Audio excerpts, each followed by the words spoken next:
Guys, is it possible to have, because I would like to see my work just to see, I have some bullet points there. Is it possible? No. Yeah.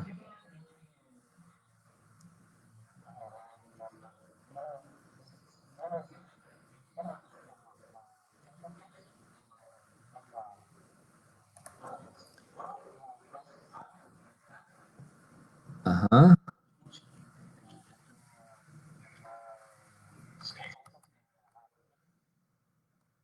I didn't follow that.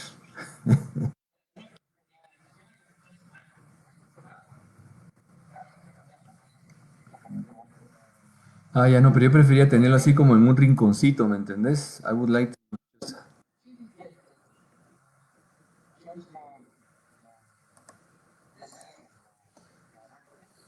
Yeah, but it's not working.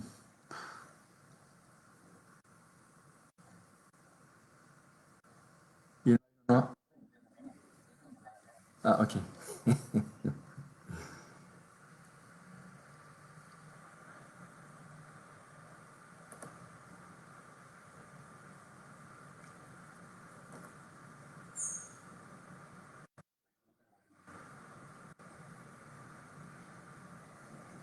Hello, everybody.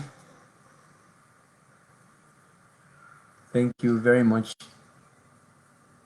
for being here with us. We are still waiting a few minutes to see if... Oh, great. I can see your messages, so great. Thank you very much for being with us. So we will wait for a few more minutes and see if more people will join us.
Hello again to those who are joining us right now.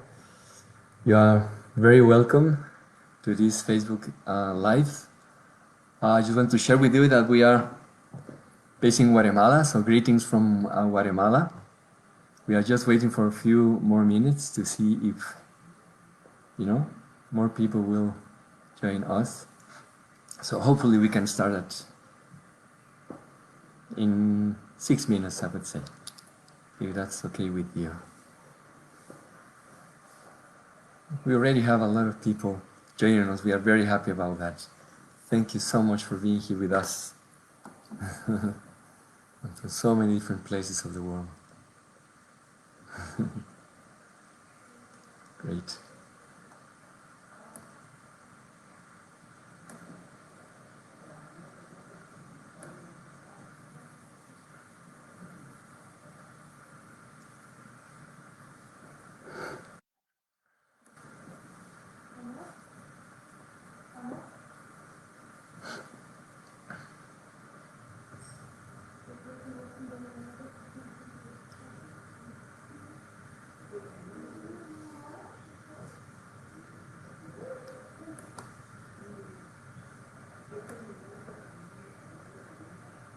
Wow. There have many people joining from Atlantic Highlands. Hello, Kerry. Cheryl from Montana.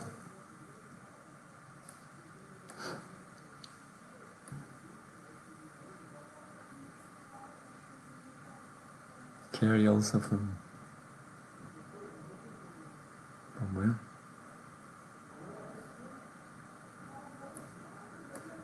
Close to Philadelphia.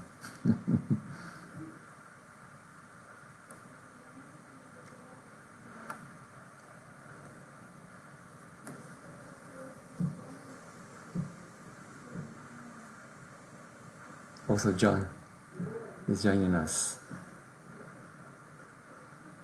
So you're very welcome. We will wait for another 4 minutes and then we will start. Hello, Maria from Iowa, Vermont. Thank you for joining us.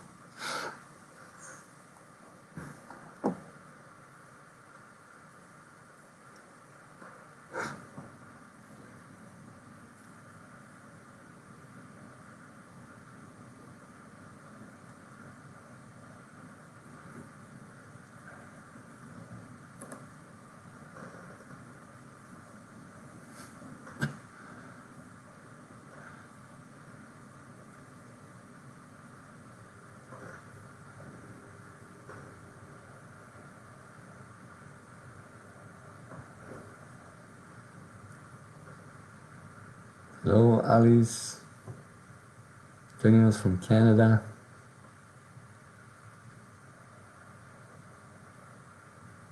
Myreth from Guatemala also. Welcome.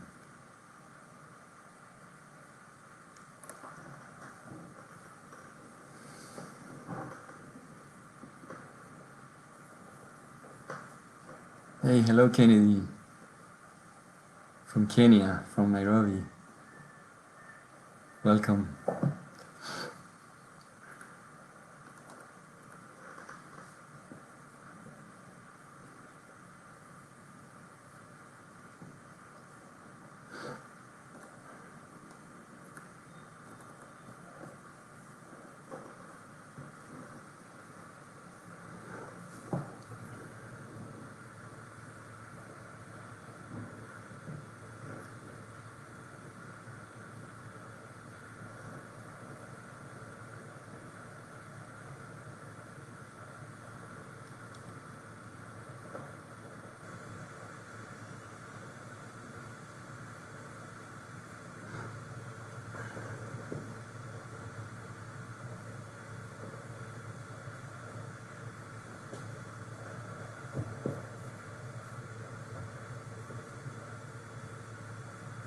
Welcome, Benar from Somalia. Thank you very much for joining us.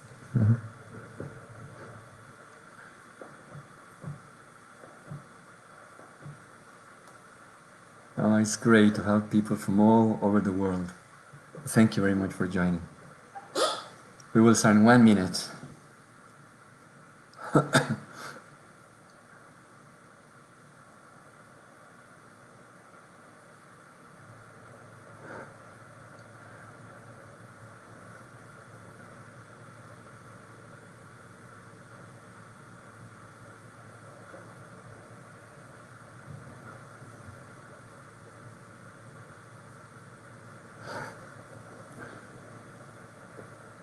Hello, Nora from New Mexico.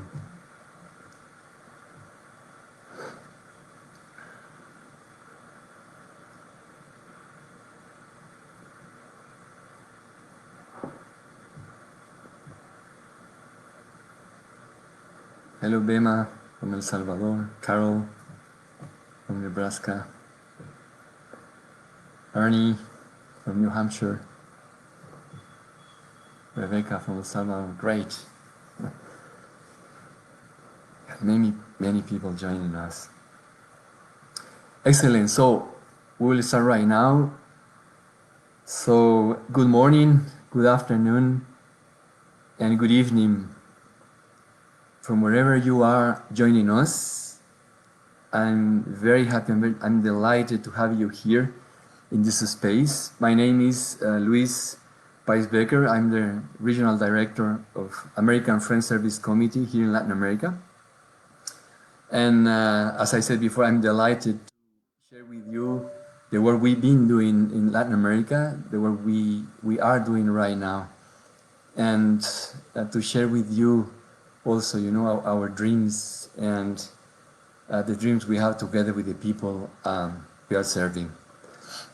So, first of all, I would like to, for those of you that don't know that much about American Friends Service Committee, our organization was founded in 1917, so more than 100 years ago, much more than that, and it's a Quaker organization, that promotes lasting peace with justice as a practical expression of faith in action. We strongly believe that love is the most powerful force to reach social transformation. Our organization has been committed in Latin America. In fact, American Friends Service Committee has been working since in the latest 1920s. And the organization has been dealing mainly with poverty, inequality, social exclusion, violence, migration, and forced displacement. Right now, we are working in Mexico, in Guatemala, and in El Salvador. We are mainly implementing two programs, one, what we call Youth and Peace, and the other one is Migration and Forced Displacement. What we, mainly are doing with youth and peace programs, the main focus, is in peace building strategies, led by youth collectives. So we support the promotion of accessible and safe spaces for and with youth, from where they can position collectively narratives with their voices and based in their own identities. In other words, what we are trying to do with the young people is to recover public spaces, and by recovering public spaces, in very difficult areas where they live, close to capital cities, mainly in Guatemala and in El Salvador. When they recover these public spaces, the idea is that they can express their own voices, through arts, for example, singing, painting, trying to rescue and to recover their own identities through these processes. To see that if they have this collective approach, they can recover not only the public spaces, but also their own voice, and to really transcend, that sort of a stigma against young people, so they can demonstrate through the arts mainly, that, they are the future. They are not a threat. Apart from that, we are also working in prisons with young people as well.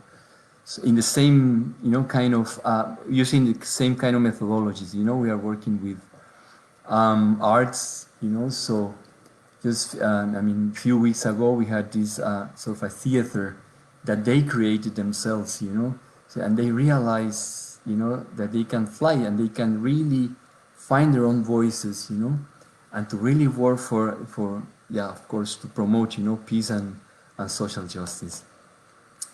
Well, apart from that, in the migration and forced displaced, we are working right now, as you know, it's a huge problem in Latin America, as it is in the rest of the world. We are trying to open spaces for advocacy, actions, awareness, protection, humanitarian assistance, of population in mobility.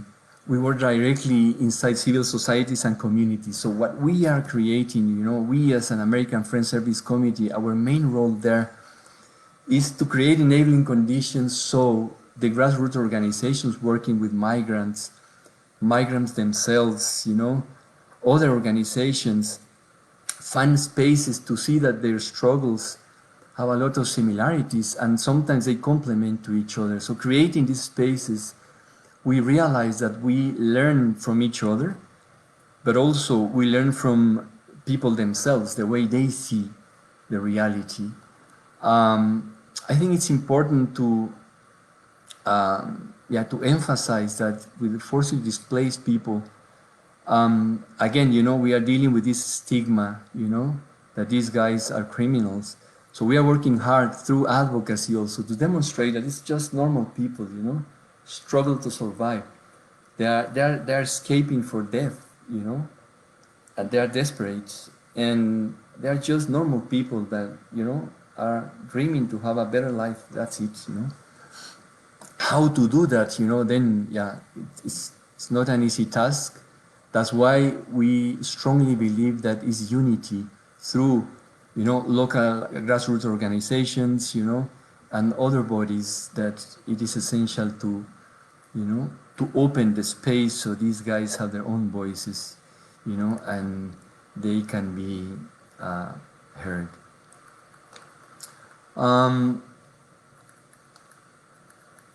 Yeah, you know, in few words, you know, that's what we are doing right now in Latin America. Let me see if I can see if you have any questions, you know, it will be interesting also to hear them. As I said before, you know, these two programs are the essence of our work right now in southern Mexico, in Guatemala, and in El Salvador. We strongly believe that the added value we are offering, you know, is that we are not imposing an agenda, you know. We've been dealing with, I mean, we've learned a lot that we can't do anything about migration without migrants. We can't and we must not do anything about young people without their own voices. So, you know, it's through their own voices, it's through their own ways, through their own wisdom, through their own dreams that the change, you know, should find its own path. And our role there is to support that, you know, and to support that we are in a very privileged position, I would say, because we have, you know, I mean, a lot of work and strong links inside the US, but also, you know, in many different regions around the world. So, yeah, we can offer that added value, you see, to really overcome, you know, the systems of oppression that we are facing right now. You know, and speaking about that, I really would like to share with you that, as we all know, you know, George Floyd just died a few days ago, and I'm sure that you heard about this terrible situation. But I'm almost sure that you haven't heard about Domingo Choc. You know, Domingo Choc, he was a Mayan traditional healer who was born alive few days ago here in Guatemala. He was just sharing, he was working with some of the universities in Europe because he was transmitting, you know, their Mayan ancestors' knowledge. And he was burned alive by a group of people, you know, a group of extremist evangelicals who accused him of being a witch, you know, and doing witchcraft. I'm sharing this with you because that is the kind of context and the situation we are facing right now. You know, behind the death of George Floyd, behind the death of Domingo Choco, we see, you know, these systems of oppression, racism, white supremacy, hate, you know, violence. Hundreds of thousands have died in Latin America. These are only two names, you know. And we are committed to pay tribute to their memory and the memory of thousands of people who have died, you know, working hard in this region, you know, but of course, as I said before, with love, with peaceful approaches, you know, joining and supporting people and their own struggles, but also speaking to power clearly and firmly and standing with people, because this is the time to do so, you know. And I really, really would like you to join us in this process, you know. I strongly believe that it's unity in this time, you know. We can see the world after the context we are facing right now, you know, the pandemic crisis, in two different ways. One is to dream to go back to what we call a normal life, which was not normal at all, because this COVID-19 have, you know, revealed in Latin America, you know, the huge inequalities that we are facing. So we are committed as an organization to work, you know, to transcend these inequalities, you know, together with a lot of people, of course, and learning from the people themselves, those who are living this oppression.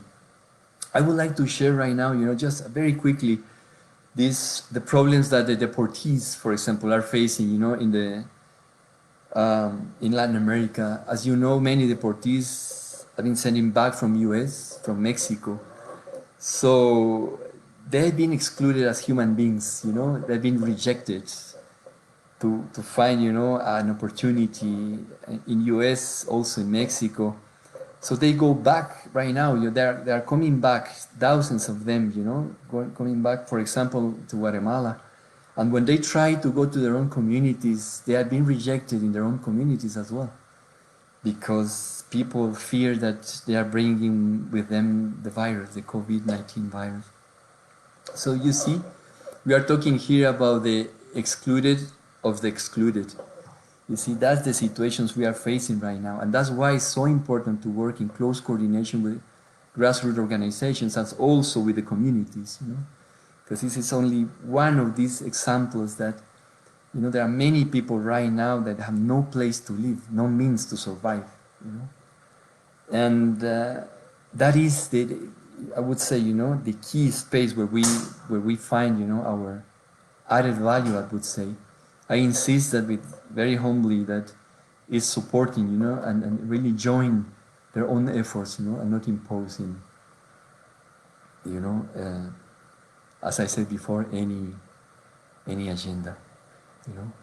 At the same time, we of course we have very clear objectives, you know, to do this supporting, you know, and if you recognize this added value, we have also, you know, from advocacy, for example, you know, we are very close, so we know what is going on. We have this documentation process firsthand, you know, very good quality information, which is essential to demonstrate who are they, but also, you know, to knock the doors of the international bodies that they can, you know, have this bilateral relation of, you know, with governments, you know, these horizontal relations to press and to push them, you know, to follow the rules, for example, you know, to ensure protection, for example, in the borders, you know, and to ensure that people have, you know, their human rights are respected, for example, you know. So, yeah, if you have any questions, please, as I said before, you know, more than welcome. It would be nice to hear from you, what do you think, you know, if I've been clear enough, or because I have a spiral way to think, you know, so it's not always easy to be that organized, I would say.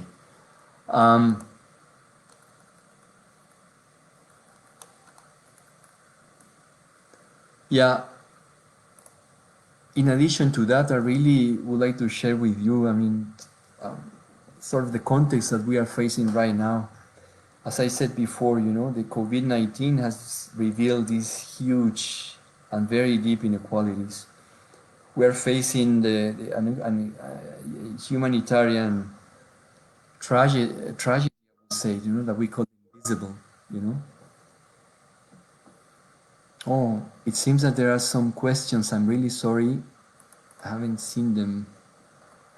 And our current U.S. policies like remain and its impact on asylum seekers. Can you comment on current U.S. policy like MPP remain in Mexico and its impact on asylum seekers? Oh yeah, of course, yeah. Kerry is asking about, if I can comment on current U.S. policies like the MPP, remain in Mexico and its impact on asylum seekers. Yeah, the impact it's been huge, in fact, what we've seen right now is that the border that was quite, the conflict border, who used to be the border between the northern Mexico and US, now you have the same situation in the southern border of Mexico, and the western southern in the border with Mexico and Guatemala. You see, so all the policies have been applied in Mexico. There's been a lot of violent repression against, asylum seekers.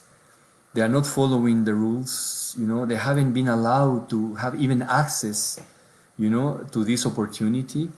They've been detained in these sort of detention centers with no even basic conditions to survive, Very recently, we had an advocacy, with a lot of these local organizations. We are part of many collectives, and social networks, are working hard to defend the human rights of the migrants. And what this huge campaign, advocacy campaign in Mexico, at least to support their rights, to seek for asylum. Apart from that, in these conditions, people have died inside these detention centers. So, I mean, the effect has been dramatic, and there is a lot of push from the U.S. government to the Mexican government to follow their rules. And even, there are a lot of signs, although we can't, confirm that there are even, people from the U.S. government working, in the field, supervising, the implementation of this policy. So the situation is dramatic, and we are expecting that, the border between between Mexico and Guatemala is going to be, another conflict area, where we have to concentrate our work there. Can you? Yeah, Tonya asks, how is your work being affected by COVID-19, particularly in your work in prisons? Yeah, it's a very good question. It's been a huge change in that, we haven't been able, we are not allowed to go to because the confinement, we are not allowed to go into the prisons. So what we've been trying hard to do, and they don't have visits, the young people, they are not allowed to have visits because the pandemic crisis. So what we've been trying to do right now, is to find ways and methods so they can distract themselves, for example, playing games, making things that they can get, ways to, basic things, ways to survive. So that's the way we are dealing with that, and it seems that so far it's working. At least, these guys, they have, collective games, dynamics and things like that. As we have a very good relations with the authorities, in charge of the prisons, we've been able to, with some creativity, to change our activities into that. Yeah, then what is the process or procedures to protect deportees when they arrive in Guatemala? Yeah, a very good question coming from Pat. Well, the procedures, as soon as they arrive, they have a special place. When they get off from the planes, they have a special place close to the Guatemalan army in the airport, They have this special place. They go straight to quarantine procedures, as soon as they arrive. All of them has to pass through this quarantine. Those with fever, then they've been tested. If they are positive, then they go to the national hospitals. The main problem we are facing right now is that the hospitals are collapsing everywhere, in many different countries. It's not only Guatemala. And so it's been very difficult, you know. I mean, they don't have even basic um, life conditions things, you know, like food, you know, proper food. They, I mean, the infrastructure is amazing, you know. The protocols they are following, you know, for physical distancing, nobody's respecting them. So the situation is really dramatic.